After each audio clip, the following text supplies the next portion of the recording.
In the news this week, voted and switching off. West Aussies revealed they have made up their mind before polling day, according to our exclusive opinion poll. Also tonight, pushing back. Opposition leader and Nationals leader Shane Love expressed disappointment after he was shunned from television debate. And fighting for attention, a minor party's show of force as they gain momentum before polling day. And later, Dr. Andrew Miller's comment. This is The Evening News with Ivan Loom and Maliva Thorne. Good evening. As early polling began, an election campaign reaching its final week, an exclusive WAMN News opinion poll reveals a large percentage of participating viewers have made up their mind and voted. The question asks, are you still paying attention to the election debate if you've already voted? And if you haven't voted yet, have you made up your mind? 91% of viewers revealed they have made up their mind and have already voted. Only 9% of participated viewers says they haven't made up their mind and I will vote on polling day. Well, it seems our viewers have made up their mind. Outgoing Liberal MP David Honey is here to react. David, thanks for your time. Just over 90% of our participated viewers says they've made up their mind and voted, and only 8% are still pondering. What does this tell you? Yeah, it tells me you mix with a pretty elite crew, Ivan. People who are interested in politics, yeah. Look, I think a lot of people have voted. I go for a swim down at Cot Beach, down at the Cot Surf Club every morning, and I'd say the majority of people I speak to there have already voted. So I think we'll be a bit like Queensland. I don't think it's going to be 90%, but I think we'll get sort of 60% or something around that. I think more than half of the population will vote early. And look, I think like Queensland, it indicates people have made up their mind. Now, obviously in Queensland you had a change of government. That's a big ask here. But I think a lot of people have made up their mind that the government needs a bit of a kick in the tail. And they think that they need to get out there and help support a stronger opposition. So, I think you're sort of seeing that. But, yeah, people have made up their mind. And, I get that strong feeling everywhere. Does this indicate that our viewers are politically switched on, or they just want to make up their mind, get it out of their way, and don't want to watch television no more? As I said, Ivan, I think you've got a pretty sophisticated crowd who watch you. So they are, they're people who are interested in politics, and they probably wouldn't make up their mind just on a single issue or a single policy. They're people who would form a philosophical, or really a philosophical view of what political party do they support. And I think also the sort of people that would actively look at government and say, is government doing the right thing? And if they don't think they are, then they would support an opposition. And increase opposition numbers. So, yeah, I think that's definitely a move. And there's a real momentum in this campaign, Ivan. I've really felt that. I thought, at the start, I think we were really doing it tough on our side. And I think as our candidates have got out in the field, but I think in particular, I think Libby Medham's really done a great job. And I think people are really seeing her as a credible alternative leader. Now, you're finishing up as the MP for Cottesloe this week. Given that you're here, might as well just ask you, do you have any future plans and ambitions? Yeah, look, I do. I'm not going to stop working, Ivan. So I've been busy my whole life, and I intend to stay busy. So not quite sure what that is at this stage, and looking at those different opportunities. But to be frank, I've been doing my job. People sort of assume that, perhaps you'll pack up your swag and walk away when you're not selected. But as you know me well, I take my role very seriously, and, I'm continuing to do my work as a Member of Parliament. On Tuesday, I'll be heading down south to talk to a number of growers about water issues that are concerning them down there. So, yep, I'll be doing my work, but I've also been packing up my office, Ivan. That's always fun. It's like packing up, moving in your house. You've got to work out what you keep and what you throw away. Are you going to miss it at all? Yeah, of course I will. Look, as you know, I did want to continue on, but that wasn't the case. So, and otherwise I'll look for something else interesting to do. I'm not going to exit the world of public policy. I will stay very actively involved in particular in things that affect the community that I live in.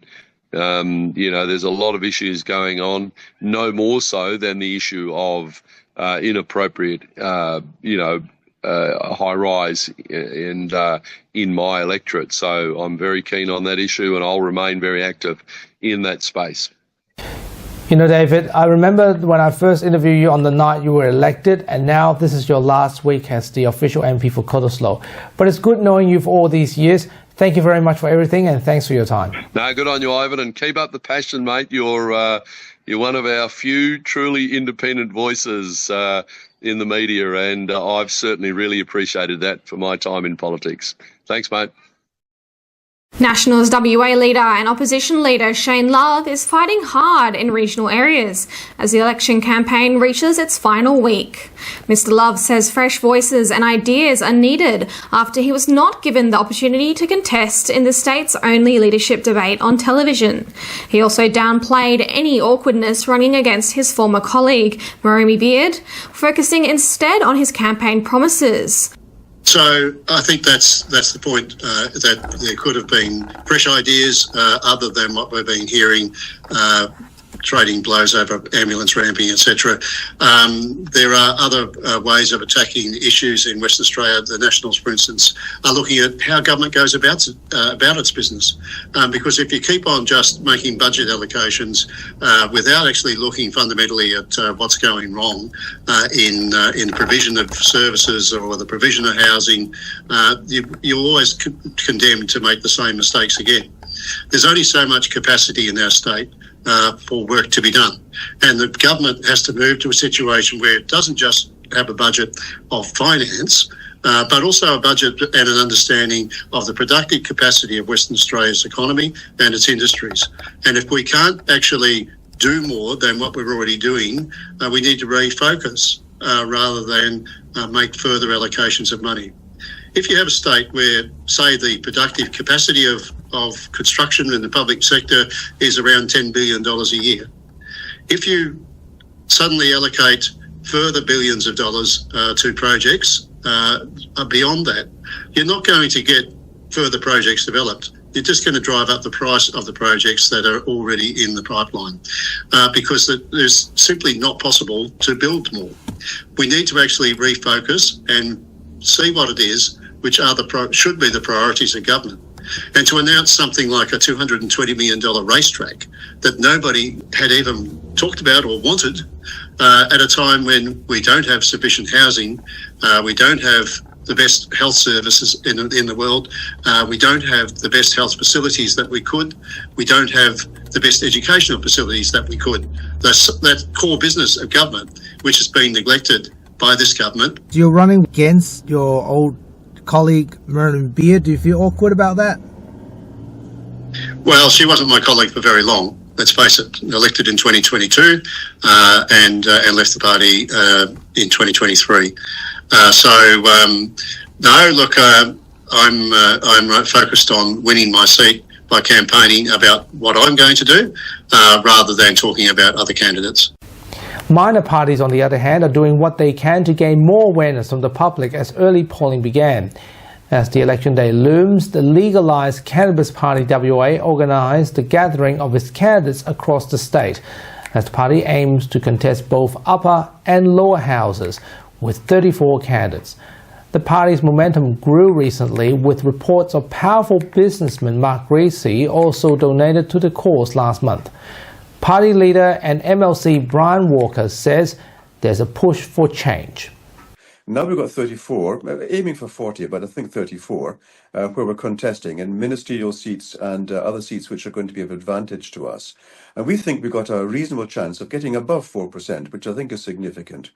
The upper house, we've got 8 candidates, and we're expecting, well, 2 is a minimum. I think 3, maybe 4 would be a nice idea in the upper house. More and more people are realising that voting the old way is not going to bring them into any better place. And so let's think of the alternatives. And we are now a credible alternative. WA Labor has announced a $1.3 million commitment to support small businesses through the Small Business Growth Grants program if re-elected. Premier Roger Cook, alongside Minister Jackie Jarvis and Labor MP Lisa Munday, made the announcement in Dawesville. The initiative will offer grants of up to $10,000 to small business owners looking to expand their operations by accessing expertise in key areas. These include financial health checks, business planning, digital marketing, e-commerce, cybersecurity, tender responses, and export readiness. These grants are going to be a real game changer for lots of small businesses. Small businesses owners, have to be jack of all trades, but this is a little boost they need. A man has been arrested in connection with a series of alleged assaults and crimes in Perth's southern suburbs. Authorities allege that a man assaulted a customer after entering a supermarket. The victim, a 35-year-old man who was accompanied by his wife and baby, sustained minor injuries. Police further allege that the perpetrator visited several stores in the area where he allegedly stole items, damaged property, and assaulted a 55-year-old man in an unprovoked attack on Leach Highway, leaving him with minor injuries during the rampage. The 43-year-old man from Como was arrested at a shopping centre in Burragoon. He was later charged with several offences, including breach of bail and possession of a drug. He was also allegedly involved in an assault at a petrol station in Applecross. He faced court just before the weekend and has been remanded in custody. And now, here is Dr. Andrew Miller with his weekly medical and news commentary, less than 1 week before polling day. Hi, thanks for your time. As we head into both the state and federal election over the next little while, it's in the background of concerning developments internationally with US diplomacy, suggesting that countries who previously considered themselves to be allies of the US now finding that there's a need to make deals in order to still be in the umbrella, if you like, of US protection, and that of course is going to impact on our future here in Australia as we work out what it means for us, what we may need to give in order to continue to have the US as a cooperative ally going forward. One thing that we can focus on, of course, is health, and it's a central issue in both the federal and the state elections that all the parties are trying to neutralise by making various promises. And one thing that's for sure is that the state of the universal healthcare system was better 30 years ago, 20 years ago, 10 years ago than it is now. Ambulance ramping is going up, wait times for elective surgery are going up, and governments of all persuasions need to understand that Australians expect their universal healthcare to be accessible, and that they need to spend the amount of money in this very rich country that it takes in order to have timely care for the population. And it'll be interesting to see if the governments deliver on their pledges going forward, whichever ones get elected. Thanks for your time. That was Dr. Andrew Miller. And now here's what's coming up on 6 News tonight. Thanks guys, the top stories we're following on 6 News. Ukrainian President Vladimir Zelensky thanks world leaders including Prime Minister Anthony Albanese for their support following his tense exchange with Donald Trump. The Greens suffer a hit to one of their federal election campaigns after a candidate withdrew and joined Fatima Payman's political party. And how the Liberals and Nats are fighting in the WA state election. You can watch live 24/7 on the 6 News YouTube channel. For now though guys, it's back to you.